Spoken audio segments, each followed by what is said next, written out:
12.12 numerical है। The power of a convex lens is 5 dioptre.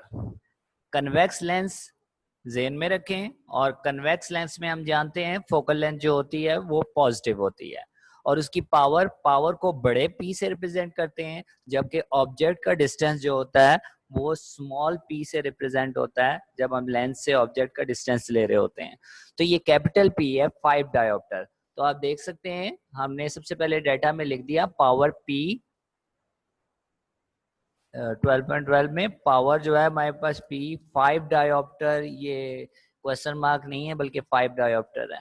तो power जो है हमारे पास बड़ा पी 5 डायोप्टर है, क्वेश्चन मार्क नहीं है बल्कि इसकी जगह पे 5 डायोप्टर होना चाहिए।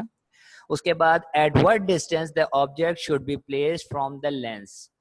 ऑब्जेक्ट का लेंस से फासला जो होता है वो स्मॉल पी होता है, स्मॉल पी हमने कैलकुलेट करना है, और डायोप्टर बड़े पी की वैल्यू जो है वो 5 डायोप्टर उसने दी हुई है। At what distance the object should be placed from the lens so that its real and 2 times larger image is formed। Real image बन रही है, इसका मतलब है इमेज में Q की वैल्यू पॉजिटिव ही होनी है, और उसने कहा है 2 times larger image is formed. इसका मतलब है ऑब्जेक्ट को दुगना करें तो इतनी बड़ी जो है वो इमेज हमारी बन रही है। तो इसीलिए हमने लिख दिया गिवन है image height is equal to 2 multiply by object height, यानी कि HI is equal to 2H0।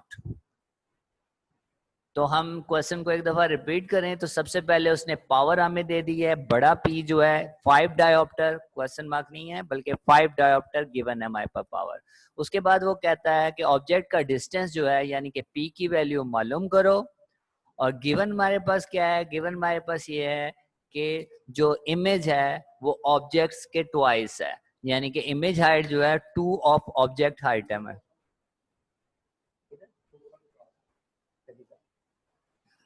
उसके बाद HI is equal to H2H0। HI image height और H0 ऑब्जेक्ट हाइट।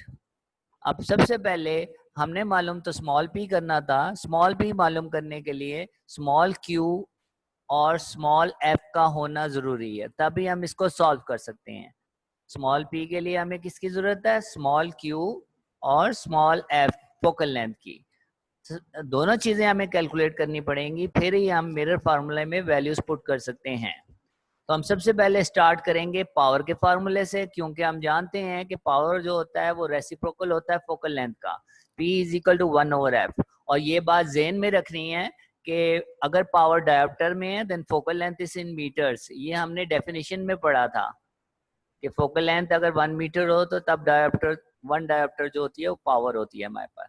तो हमने क्या किया, P की वैल्यू जो है वो हमने पुट कर दी, वो 5 आया इज इक्वल टू 1/f, और उसके बाद क्रॉस मल्टीप्लिकेशन कर ले, f 5 के साथ जाएगा और 5 जो है 1 के नीचे जाके डिवाइड हो गया, तो हमारे पास 0.2 मीटर्स आ गया। और हम जानते हैं तमाम लेंस फार्मूले में वैल्यूज सेंटीमीटर्स में ही हम पुट कर रहे हैं, तो हमने इसको सेंटीमीटर में चेंज कर दिया, 100 से मल्टीप्लाई किया तो ये 20 सेंटीमीटर आ गया। तो हमने मेन फार्मूले पावर ऑफ लेंस के फार्मूले से हमने वैल्यू निकाल ली फोकल लेंथ की जो कि 20 सेंटीमीटर है। उसके बाद स्मॉल q की वैल्यू हमने निकालनी है, तो हमने मैग्निफिकेशन का फार्मूला लगा दिया, क्योंकि हमारे पास एक रिलेशन दी हुई है HI is equal to 2H0। इसका मतलब है इसके जरिए से जो है वो हम निकाल सकते हैं Q की वैल्यू। तो हमने लिख दिया मैग्निफिकेशन का formula HI over H0 is equal to Q by P, या लिख सकते हैं HI over H0 is equal to Q over P। इसमें HI की वैल्यू जो है वो हमने टॉप पे लिखी हुई है जो कि 2H0 के बराबर है, तो हम HI की जगह पे 2H0 लिख देंगे, तो हमारे पास आ गया 2H0 divided by H0 is equal to Q over P। H0 से कट गया, बाकी रह गया 2 हमारे पास, और दूसरी साइड पे Q divided by P। Cross multiply कर दें तो P दूसरी तरफ 2 के साथ मल्टीप्लाई हो जाएगा, तो Q बराबर आ गया 2P के, तो Q बराबर आ गया 2P के। अब हमारे पास Q की वैल्यू आ गई, Q ट्वाइस ऑफ P है, फोकल लेंथ की वैल्यू आ गई जो कि हमारे पास 20 सेंटीमीटर है, मिरर फार्मूला हम जानते हैं, वो हमने अप्लाई कर दिया, या इस वक्त लेंस था तो लेंस फार्मूला हम जानते हैं, हमने अप्लाई कर दिया।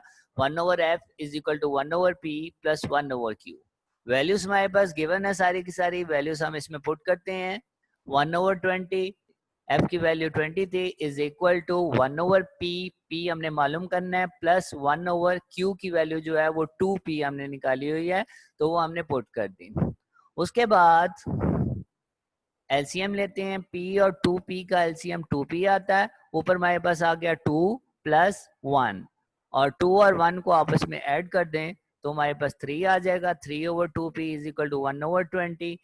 क्रॉस मल्टीप्लाई कर दें अगर हम इनको, तो हमारे पास 2p 1 के साथ मल्टीप्लाई हुआ तो 2p आ गया, और 23 के साथ मल्टीप्लाई हुआ तो 3 multiply by 20 which is equal to 60। और 2 जो है वो लेफ्ट साइड में p के साथ मल्टीप्लाई हो रहा है, तो दूसरी तरफ जाके डिवाइड हो जाएगा, तो हमारे पास आ गया capital small p is equal to 60 divided by 2, और 60 को 2 पे डिवाइड कर देते हैं तो हमारे पास आ जाता है 30 सेंटीमीटर। तो यहाँ पे हमारा ये न्यूमेरिकल कंप्लीट होता है।